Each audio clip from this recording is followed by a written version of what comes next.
酒香浓郁，花哨东西没有，但是就是原汁原味，做的太好吃了。哎，看这个肥而不腻，入口即化。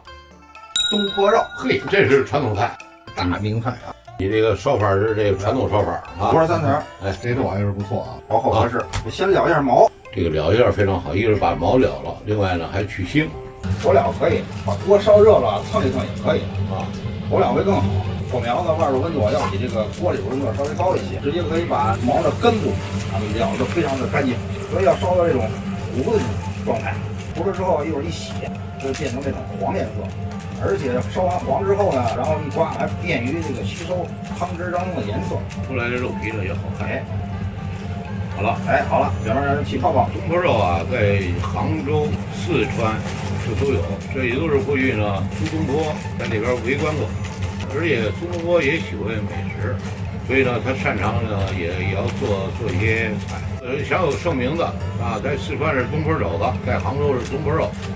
好，这样对啊，温水泡上，先刷刚才烧的第一盘，好了，哎，干净了，这表面的颜色啊又红，颜色很漂亮。出水吧，出水了吧？哎，常温的水啊，大约30来度，是吧？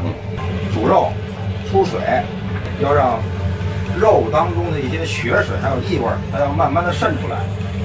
高的温度下去之后，它就会迅速收缩。表面它就收缩之后，把所有的味道、血水它全部会进到里面，它就吐不出来了。所以要近似于这种常温的水啊，表面它不凝固就行了。也不一定非得是0度的水。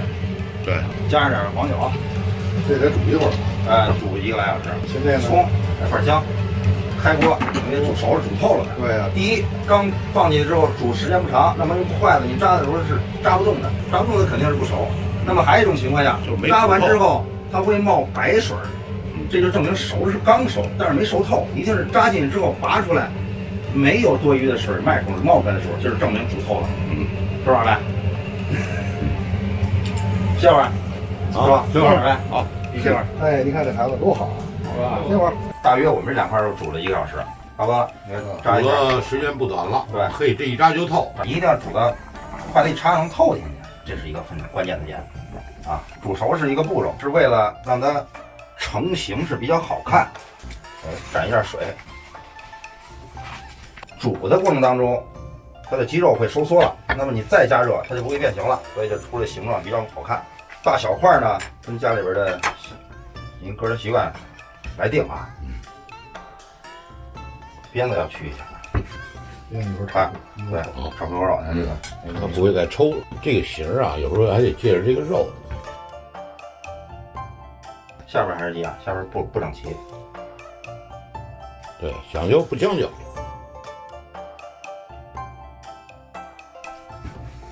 正好该4块。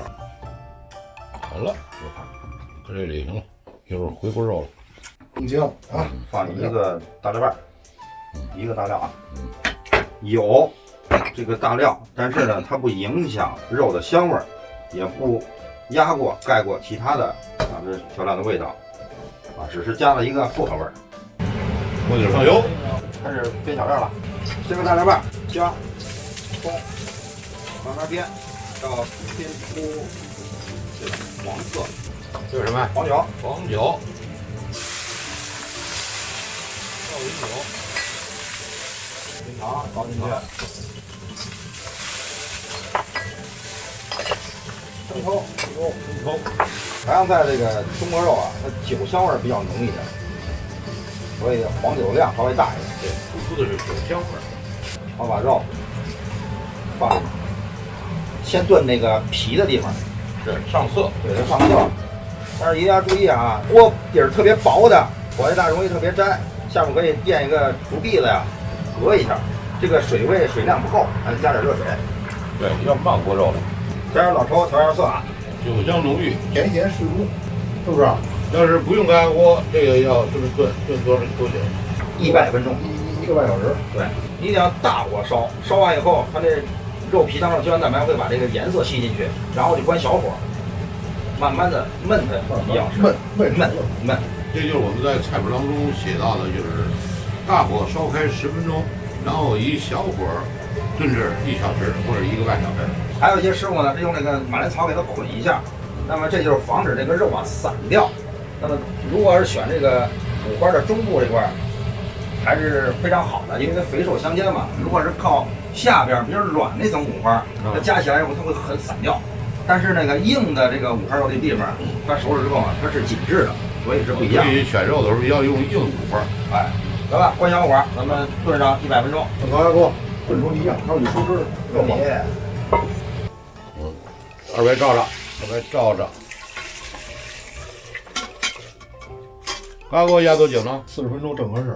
好，哎，肉好了啊。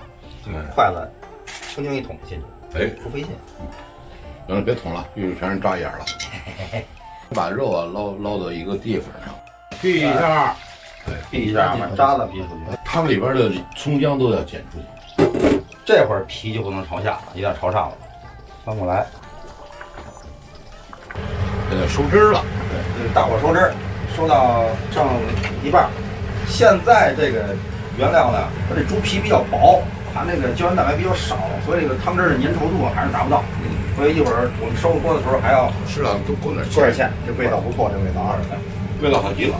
咱们做东坡肉的刚才这过程当中呢，因为经过加热挥发，咱们里边酒香味已经不够了，所以我们要补上一部分。我再滚一下，好，把肉先取出来。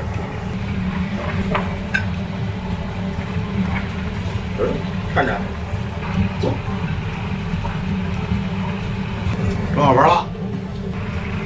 多少钱啊？增加粘稠度，边倒边搅，别着急，慢慢让它糊化。锅下边看它慢慢起着小泡泡，证明它已经开始慢慢糊化，温度够。一次倒多了就够呛了啊，就成撸嘟了。没问题，来点明油。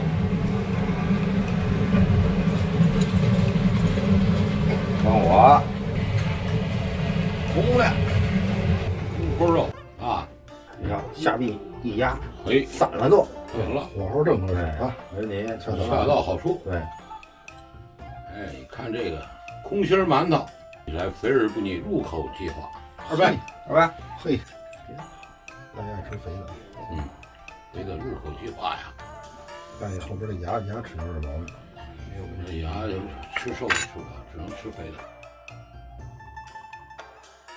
行。哎呀，好几天没吃这么香的肉了。嘿，这才叫大爷呢。其实这个肉啊，如果要在原锅里边烧炖的1个半小时的话，这肉就更香。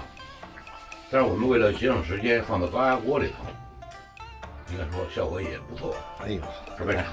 在汤里凉了，接着锅铲，带着这个空心馒头，我这不一一说了啊。说点关键的。调味的6大要素，所以说掌握的是完全是掌握的面面俱到，调料的运用它相当到位，相当准确。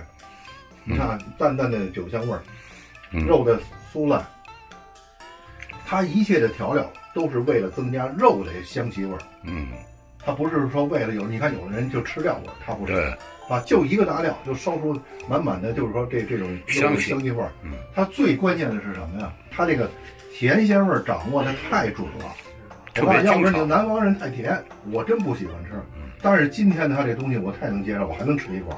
但是今天不好意思了，哎，所以说这个批准，还是二哥再吃一块。所以说这个随风对烹饪的这个理解和他掌握这种技巧，我跟你说啊，在年轻人当中，实属难能可贵。花哨东西没有，但是就是原汁原味，做的太好吃了，随风了是吧？这师傅这点精髓全掌握了。您说这话我怎么那么爱听呢？谢谢二位，谢谢二位，谢谢我这个二位，对不起，再来一块，我再来一块，我得特批一块，我这好长时间没吃肉了。这肉手上特批一块。哎，这个你们谁爱吃谁吃，好，都太香了。